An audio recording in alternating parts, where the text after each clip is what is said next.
Just to get into the festive spirit, we ordered a few mehendi cones on Amazon and we put mehendi for each other, vibing to some Bollywood music on the night before Deepavali.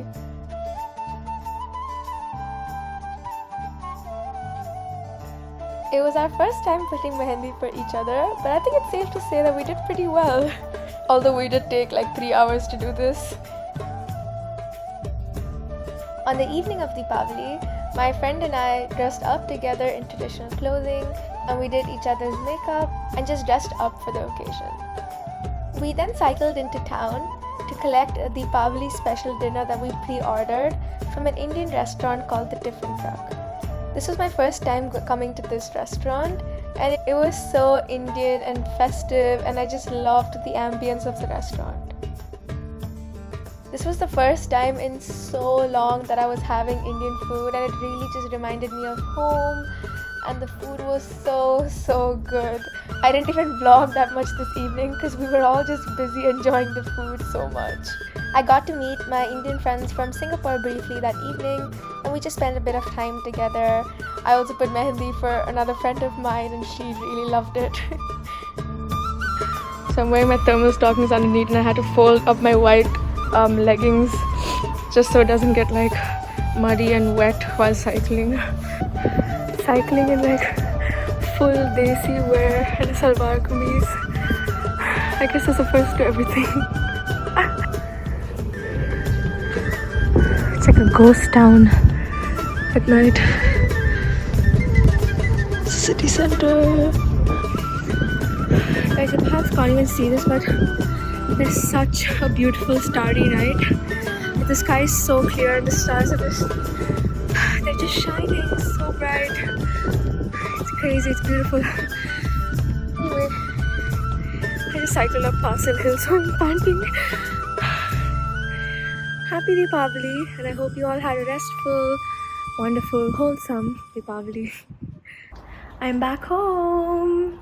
Ahoy mateys! I hope you enjoyed that little glimpse into how I celebrated my Deepavali this year. This was actually supposed to be a combined matriculation and Deepavali vlog, but somehow I've managed to lose all of my matriculation footage. I have no idea where it's gone, which is why this vlog seems quite short. So I thought I would just talk about Deepavali and its significance and a few honest bits about how Deepavali really was for me this year. Deepavali, which is also called Diwali, is the Hindu festival of lights. There are many legends associated with the celebration of Deepavali. The marriage of the Hindu goddess of wealth Lakshmi to Lord Vishnu, the worship of Mother Kali, as well as the return of Prince Rama to the kingdom of Ayodhya after he vanquished the 10-headed demon Ravana. Despite these varying origins to celebration of Deepavali, all of these legends have one thing in common: the triumph of light over darkness and good over evil. It is a common custom while lighting lamps to first light up one central lamp from which all other tinier lamps are lit. This is symbolic of the fact that to reach true happiness and divinity, it is crucial for us to first light our own inner lamps from which everything else automatically illuminates. Usually, Deepavali is the time that everyone gets together to celebrate and eat and dress up. It's our festive season. At home, my mom would hand make Indian sweets and savory snacks, and we would do some kind of puja, which is an offering to the divine. We would also light lamps and candles all around the house, bringing into the house as much light as we can. This was my first Deepavali away from home and it was quite different.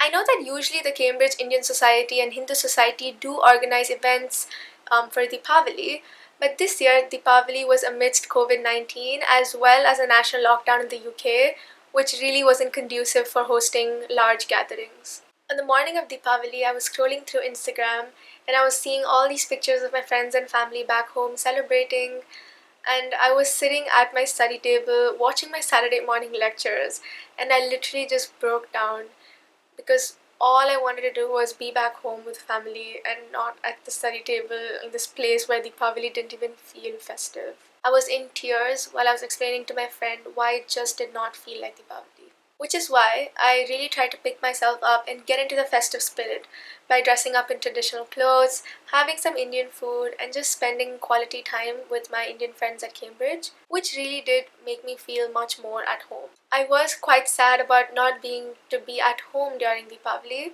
but my family did send me loads of family photos of themselves as well as the food, which I vicariously enjoyed. Here's me happily including myself in the family photo.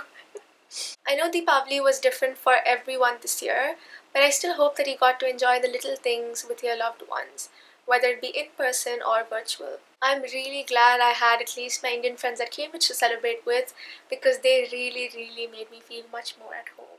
So thank you guys. Wishing you a year filled with colors, light, happiness, and peace. Take care. Bye.